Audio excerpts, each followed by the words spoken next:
Most baseball families are chasing the wrong number. They're chasing an athletic scholarship, a percentage off of tuition that disappears the minute their student athlete stops playing.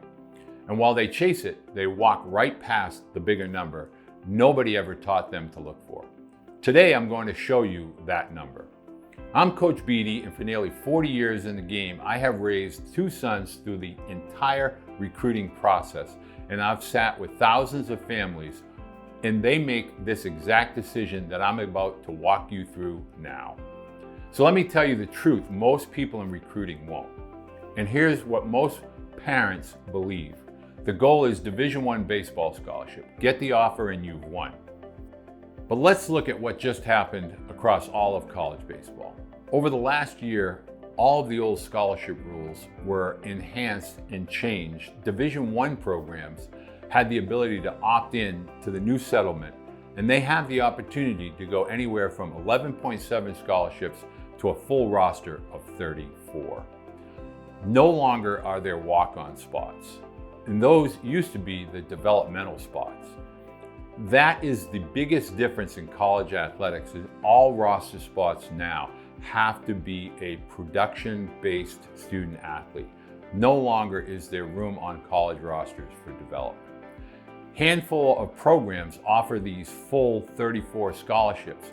That's the SEC, that's the ACC, Big 12, and Big 10. And even those conferences collectively don't all offer a full 34 scholarships. They are just a small portion that offer the full athletic scholarship, while most other Division I scholarships are still in that 11.7 to 15 scholarships over the 34-man roster. And that is where partial scholarships get allocated over those 34 roster spots. So the athletic path didn't get easier, it got narrower. Fewer seats than there were 2 years ago, and more families are fighting for them. Now here's the part nobody calculates. Whatever athletic money your son does get, it's rented. It's not owned. It's tied to a roster spot. If he hurts his elbow or his knee, that money is at risk.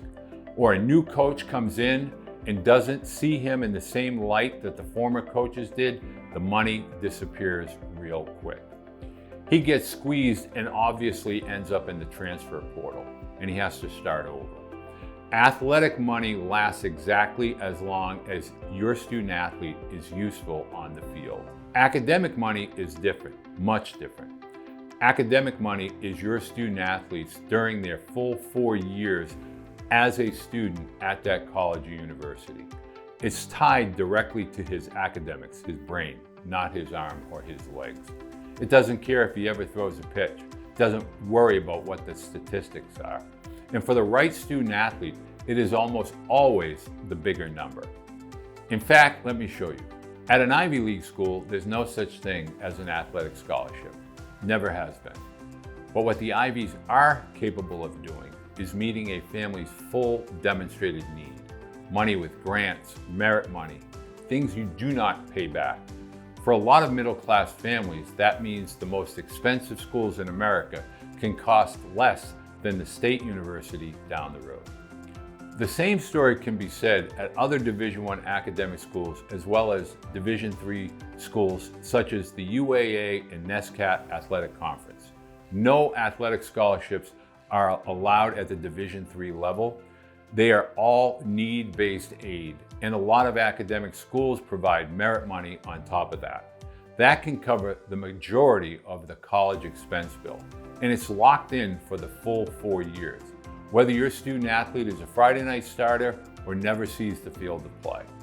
Stack 4 years of academic aid against 30 or 40% of a baseball scholarship that can vanish in the minute a bad play or an injury occurs and the math isn't close.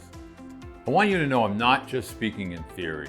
For over the last 30 years, I have sat with families and had them begin to understand that the bigger piece to the puzzle is maintaining the academic acumen in the transcript, because that is where the real money really will be applied for your student athlete's college career.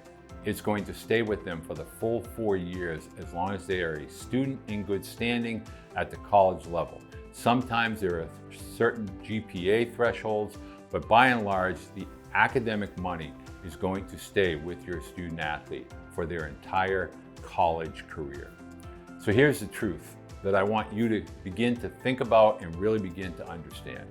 The prize is never about the athletic scholarship.